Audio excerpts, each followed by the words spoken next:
ये कहानी एक बंदर की है। घना हरा भरा जंगल था। उस जंगल में बंदरों का एक बड़ा झुंड रहता था। सभी बंदर सुबह सुबह उठते, पेड़ों से फल तोड़ते, पानी पीते और सर्दी गर्मी बरसात की तैयारी करते।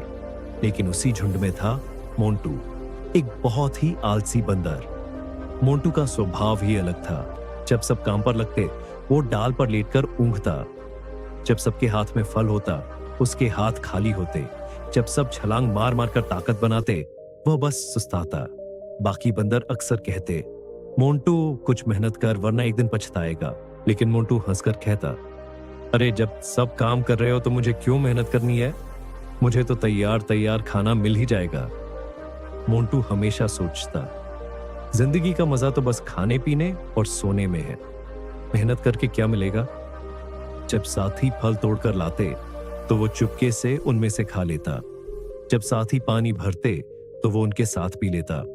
धीरे धीरे झुंड के बंदरों को यह बात बुरी लगने लगी। किसी ने मोंटू को चेताया, देख भाई, आज तो बिना मेहनत के खा लेता है, लेकिन जब बुरे दिन आएंगे तब तुझे कोई नहीं पूछेगा। मोंटू हंसकर कहता, बुरे दिन? जंगल में कभी बुरे दिन आते हैं क्या? दिन बीतते गए। जंगल में धीरे धीरे बरसात का मौसम आ गया। पेड़ों पर घने बादल छा गए, नदियां उफान पर आ गईं। सारे बंदर बरसात से पहले ही तैयार हो चुके थे।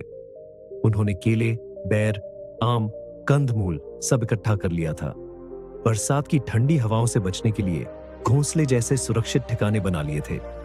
लेकिन मोंटू, वह अब भी डाल पर आराम से लेटा था। न उसके पास खाना था, न रहने की जगह।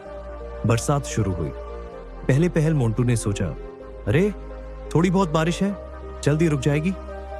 लेकिन बारिश लगातार 3-4 दिन तक होती रही। पेड़ों से फल झड़ गए, जमीन पर कीचड़ फैल गया। बंदर अपने ठिकानों में छिपे बैठकर सुरक्षित और गर्म थे। मोंटू इधर उधर भटकता रहा। न उसे सूखी जगह मिली, न खाने को फल। पानी की ठंडी बूंदें उसके शरीर को कंपा रही थीं। भूख और ठंड से परेशान होकर मोंटू अपने साथियों के पास पहुंचा। उसने कांपते हुए कहा, भाई, मुझे भी अपने ठिकाने में जगह दे दो, थोड़ा सा खाना भी दे दो, मैं बहुत तकलीफों में हूं। लेकिन साथी बंदरों ने दुखी होकर कहा, मोंटू, हमने तुझे कितनी बार समझाया था कि मेहनत कर। तूने सबकी बात हंसी में उड़ा दी। हमने अपने लिए मेहनत की थी। अगर तुझे भी खाना और आश्रय चाहिए था तो तू भी तैयारी करता। अब हम क्या करें? मोंटू रो पड़ा। लेकिन सबको याद था कि वही मोंटू था जो हमेशा मजाक उड़ाता था।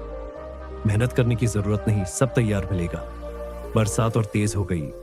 मोंटू ठंडी डाल पर भीगता रहा। भूख से उसका पेट सिकुड़ गया और शरीर कांपने लगा। उसने सोचा, काश मैंने भी थोड़ा सा मेहनत की होती तो आज मुझे यह दिन न देखना पड़ता। काश मैंने सबकी बात मानी होती। उसकी आंखों से आंसू निकल पड़े। बरसात खत्म होने पर मोंटू कमजोर हो गया था, लेकिन उसने मन ही मन ठान लिया, अब मैं आलस नहीं करूंगा, अब मैं मेहनत करूंगा। उस दिन से मोंटू सुबह सबसे पहले उठता, फल तोड़ता, पानी लाता और दूसरों की मदद भी करता। धीरे धीरे बाकी बंदरों ने भी उसे माफ कर दिया।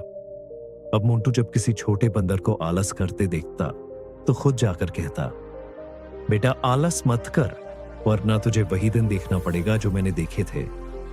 मोंटू की कहानी जंगल में सबको सिखा गई, जो मेहनत करता है वही सुरक्षित और खुशहाल रहता है। जो आलस करता है उसे सिर्फ पछतावा मिलता है।